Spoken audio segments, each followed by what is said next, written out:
Assalamualaikum warahmatullahi wabarakatuh. Yang terhormat kepada Bapak Taufik selaku dosen mata kuliah Pancasila dan teman-teman yang saya cintai dan juga saya banggakan. Perkenalkan, nama saya Elisa Putri, NIM 2201030337. Di sini saya akan mempresentasikan ilmuwan Pancasilais yaitu Insinyur Soekarno.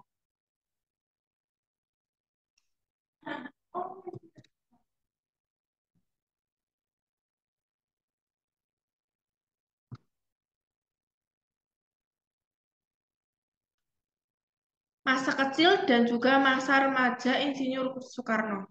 Ketika dilahirkan, Soekarno diberikan nama Kwesno Sosrodihardjo oleh orang tuanya. Namun karena ia sering sakit, maka ketika berumur 5 tahun, namanya diubah menjadi Soekarno oleh ayahnya. Di kemudian hari, ketika menjadi presiden, ejaan nama Soekarno diganti olehnya sendiri menjadi Soekarno karena menurutnya nama tersebut menggunakan ejaan penjajah Belanda. Ia tetap menggunakan nama Soekarno dalam tanda tangannya karena tanda tangan tersebut adalah tanda tangan yang tercantum dalam teks proklamasi kemerdekaan Indonesia yang tidak boleh diubah. Selain itu, tidak mudah untuk mengubah tanda tangan setelah berumur 50 tahun. Sebutan akrab untuk Soekarno adalah Bung Karno. Pendidikan Insinyur Soekarno. Ketika kecil, Soekarno tinggal bersama kakeknya di Tulungagung, Jawa Timur pada usia 14 tahun. Seorang kawan bapaknya yang bernama Umar Said Tejoraminoto mengajak Soekarno tinggal di Surabaya dan disekolahkan ke Hongere Burger School HBS di sana sambil mengaji di tempat Tejokro Aminoto. Di Surabaya, Soekarno banyak bertemu dengan para pemimpin Syarikat Islam. Organisasi yang dipimpin DjokoAmiroto saat itu, Soekarno kemudian bergabung dengan Organisasi Pemuda Jawa, tamat HBS tahun 1920. Soekarno melanjutkan ke Teknisi High School, sekarang menjadi ITB di Bandung dan tamat pada 1925. Saat di Bandung, Soekarno berinteraksi dengan Cipto Mangunkusumo dan Dr. Dawes Dengker, yang saat itu merupakan pemimpin organisasi nasional Inseparti. Pendidikan Soekarno yaitu yang pertama, pendidikan sekolah dasar di ST Island School Mojokerto. Yang kedua yaitu pendidikan sekolah dasar di Europis Langre School. Yang ketiga yaitu Hongre Burger School HBS Mojokerto. Yang keempat yaitu Teknisi High School Bandung. Sekarang berganti nama menjadi Institut Teknologi Bandung. Keluarga Insinyur Soekarno yang terdiri dari ayah yaitu Raden Sokami Sosrodihardjo, ibunya yaitu Ida Ayu Nyoman Rai. Istri Soekarno ada 9. Yang pertama, Utari dari tahun 1921 sampai 1923. Yang kedua yaitu Ingrid Garnasi dari 1923 sampai 1943. Yang ketiga yaitu Fatmawati dari 1943 sampai 1956. Yang keempat yaitu Hartini dari 1952 sampai 1970. Yang kelima yaitu Kartini Manopo dari 1959 sampai 1968. Yang keenam yaitu Ratna Sari Dewi dari 1962 sampai 1970. Yang ketujuh yaitu Haryati dari 1963 sampai 1966. Yang kedelapan yaitu Yurike Sanger dari 1964 sampai 1968. Yang kesembilan yaitu Heldi Jafar dari 1966 sampai 1969.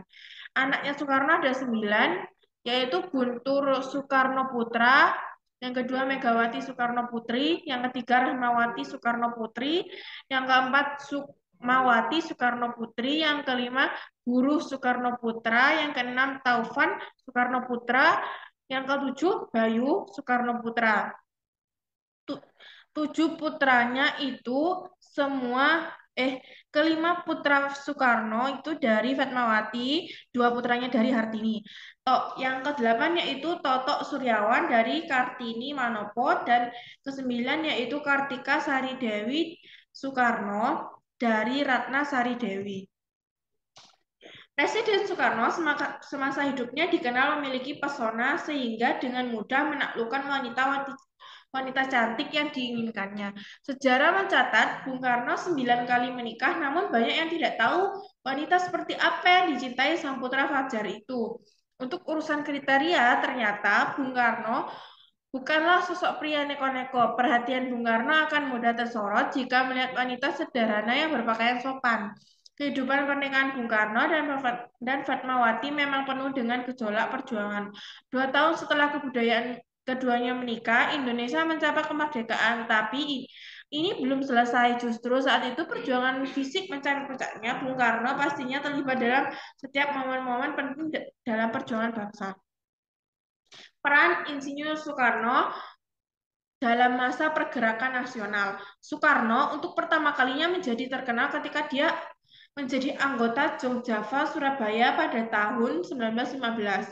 Aktivitas Soekarno di PNI menyebabkan ditangkapnya Belanda pada tanggal 29 Desember 1929 di Yogyakarta dan esoknya dipindahkan ke Bandung untuk dijebloskan ke penjara Bausi.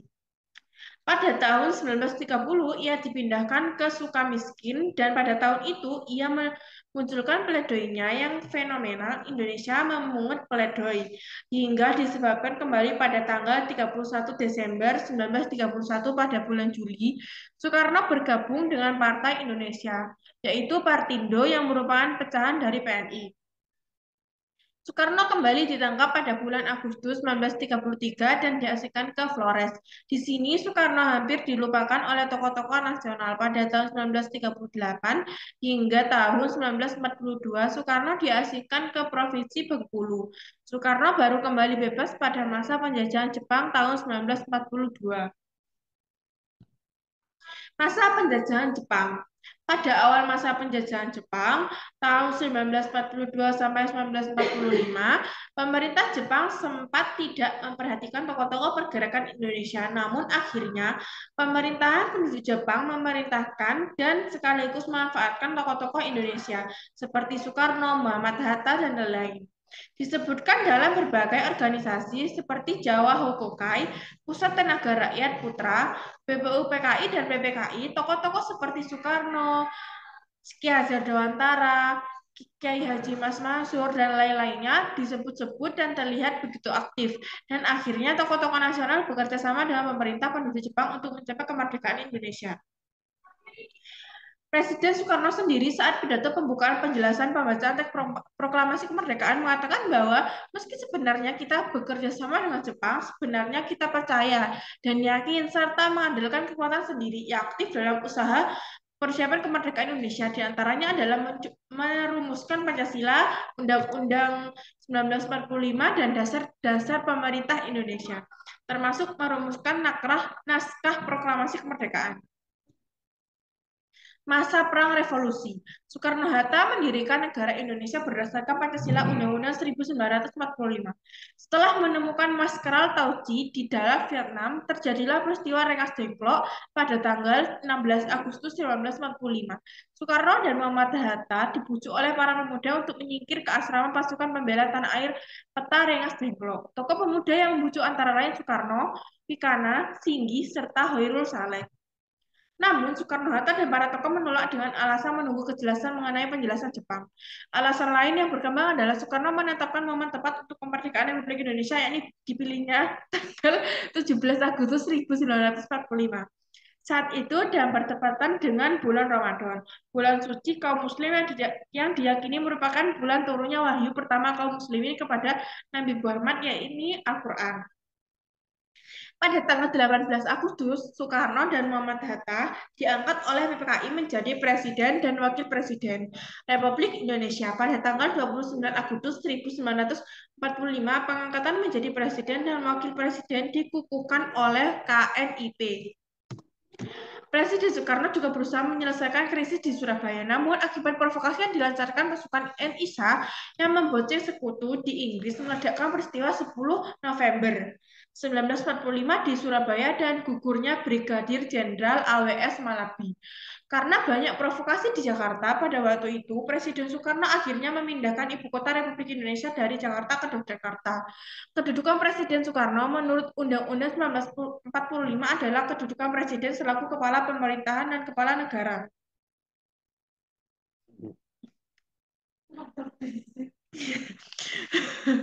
Masa kemerdekaan. Setelah pengakuan kedaulatan, pemerintah Belan dan menyebutkan sebagai penyerahan kedaulatan. Presiden Soekarno diangkat menjadi Presiden Republik Indonesia Serikat dan Muhammad Hatta diangkat sebagai Perdana Menteri RI. Jabatan Presiden Republik Indonesia diserahkan kepada Mr. Arasat yang kemudian dikenal sebagai RI Jawa Jogja. Namun karena tuntutan dari seluruh rakyat Indonesia yang ingin kembali ke negara kesatuan maka tanggal 17 Agustus 1950 RIS kembali berubah menjadi Republik Indonesia dan Presiden Soekarno menjadi Presiden Republik Indonesia. Masa keterpurukan dan akhir kehidupan Soekarno. Situasi politik Indonesia menjadi tidak menentu setelah 6 jenderal dibunuh dalam peristiwa yang dikenal dengan sebutan G30 September atau G30S pada 1965. Pelaku sesungguhnya dari peristiwa tersebut masih merupakan kontroversi walaupun PKI dituduh terlibat di dalamnya. Soekarno kemudian membawakan pidato pertanggungjawaban mengenai sikapnya terhadap peristiwa G30S pada sidang umum ke-4 MPRS. Soekarno menandatangani surat pernyataan penyerahan kekuasaan di Istana Merdeka. Dengan ditandatanganinya surat tersebut, maka Soeharto de facto menjadi kepala pemerintahan Indonesia. Setelah melakukan sidang istimewa, maka MPRS pun mencabut kekuasaan Presiden Soekarno, mencabut gelar pemimpin besar revolusi dan mengangkat Soekarno sebagai Presiden RI hingga diselenggarakan pemilihan umum berikutnya. Di dalam ruangan perawatan yang sangat sederhana, untuk ukuran seorang mantan presiden, Soekarno tergolek lemah di pembaringan. Sudah beberapa hari ini, kesehatannya sangat mundur. Sepanjang hari, orang yang dulu pernah sangat berkuasa ini terus memejamkan mata. Suhu tubuhnya sangat tinggi, penyakit ginjal yang tidak dirawat secara semestinya kian menggerogoti kekuatan tubuhnya. Sang putra Fajar tinggal menunggu waktu. Detik itu juga, Soekarno menghembuskan nafas terakhirnya. Kedua matanya tidak pernah mampu lagi untuk membuka. Banyak orang menyayanginya, tapi banyak pula membencinya. Namun, semua sepakat Soekarno adalah seorang manusia yang tidak biasa, yang belum tentu dilahirkan kembali dalam waktu 1 abad. Manusia itu kini telah tiada. Dokter Manjojo segera memanggil seluruh rekannya. Sesama tim dokter kepresidenan, tak lama kemudian mereka mengeluarkan pernyataan resmi. Soekarno telah meninggal dunia. Sekian dan terima kasih.